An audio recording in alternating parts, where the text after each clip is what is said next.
Holy Week, or Easter Week. Rewritten by Mary Cowley Takaoka. Mostly taken from the Gateway Bible. Timeline from Palm Sunday to the Resurrection. Part 3.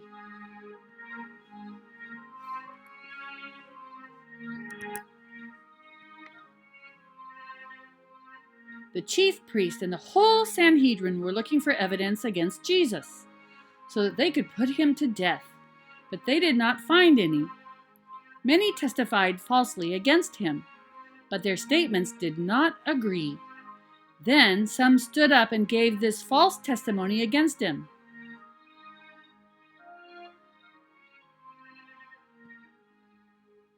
They bound him and brought him first to Annas, who was the father-in-law of Caiaphas, the high priest that year.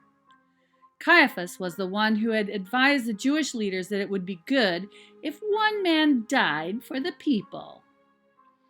We heard him say, "I will destroy this temple made with human hands, and in 3 days will build another, not made with hands." Yet even then their testimony did not agree. Then the high priest stood up before them and asked Jesus, "Are you not going to answer? What is this testimony that these men are bringing against you?"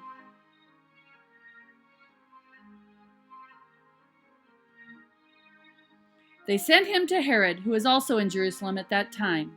When Herod saw Jesus, he was greatly pleased, because for a long time he had been waiting to see him.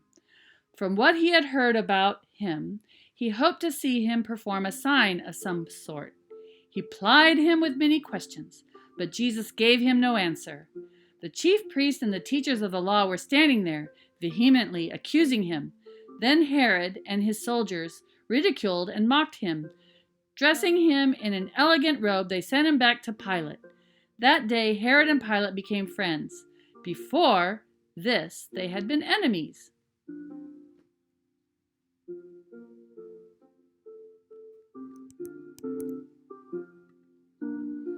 But Jesus remained silent and gave no answer. Again, the high priest asked him, "Are you the Messiah, the Son of the Blessed One?" "I am," said Jesus, "and you will see the Son of Man sitting at the right hand of the Mighty One and coming on the clouds of heaven."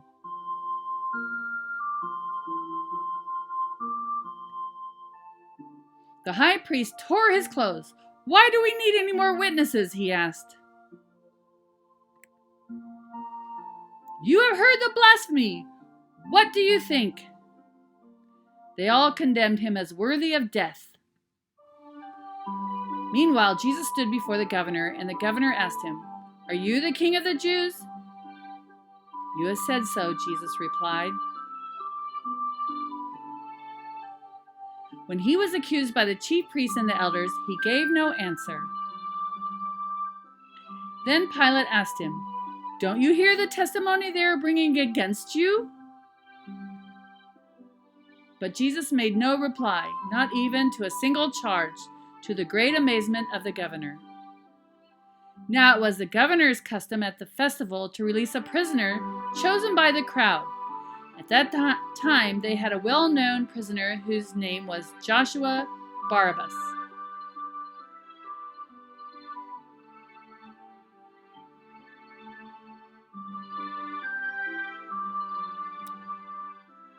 So when the crowd had gathered, Pilate asked them, "Which one do you want me to release to you, Joshua Barabbas or Jesus, who is called the Messiah?" For he knew it was out of self-interest that they had handed Jesus over to him.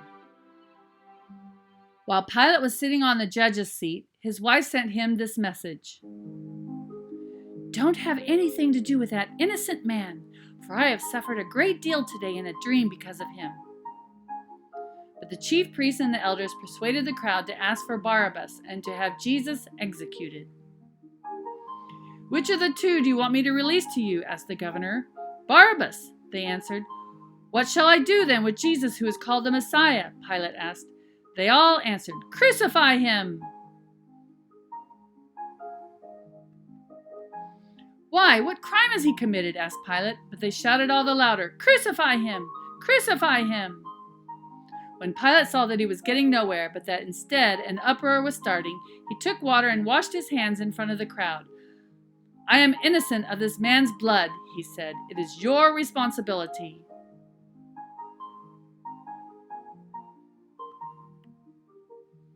All the people answered, His blood is on us and on our children. Then he released Barabbas to them, but he had Jesus flogged and handed him over to be crucified.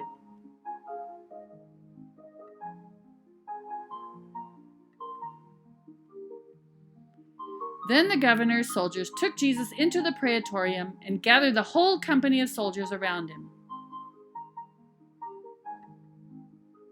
Then some began to spit at him. They blinded him, struck him with their fist, and said, Prophesy!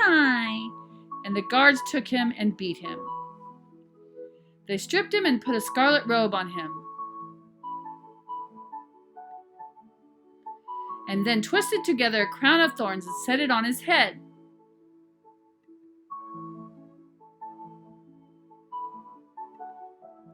They put a staff in his right hand. Then they knelt in front of him and mocked him. Hail, King of the Jews, they said. They spit on him and took the staff and struck him on the head again and again. After they had mocked him, they took off the robe and put his own clothes on him. Then they led him away to crucify him. Carrying his own cross, he went out to the place of the skull, which in Aramaic is called Golgotha.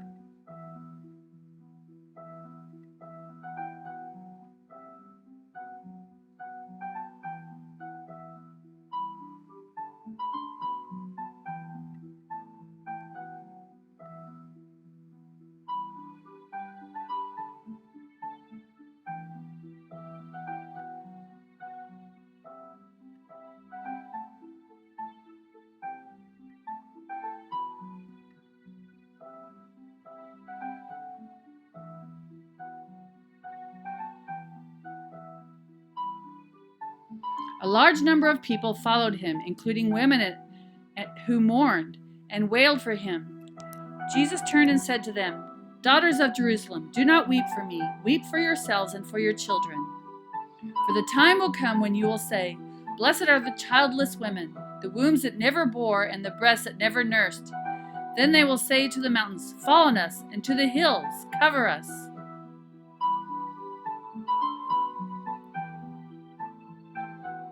For if people do these things when the tree is green, what will happen when it is dry?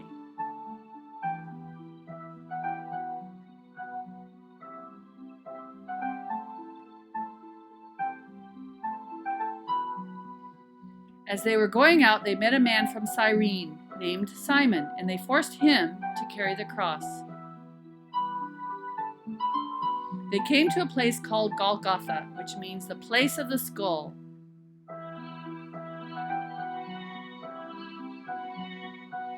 It was 9 a.m. when they crucified him. Pilate had a notice prepared and fastened to the cross. It read, Jesus of Nazareth, the King of the Jews. Many of the Jews read this sign, for the place where Jesus was crucified was near the city, and the sign was written in Aramaic, Latin, and Greek. The chief priest of the Jews protested to Pilate, Do not write the King of the Jews, but that this man claimed to be the King of the Jews. Pilate answered, What I have written, I have written.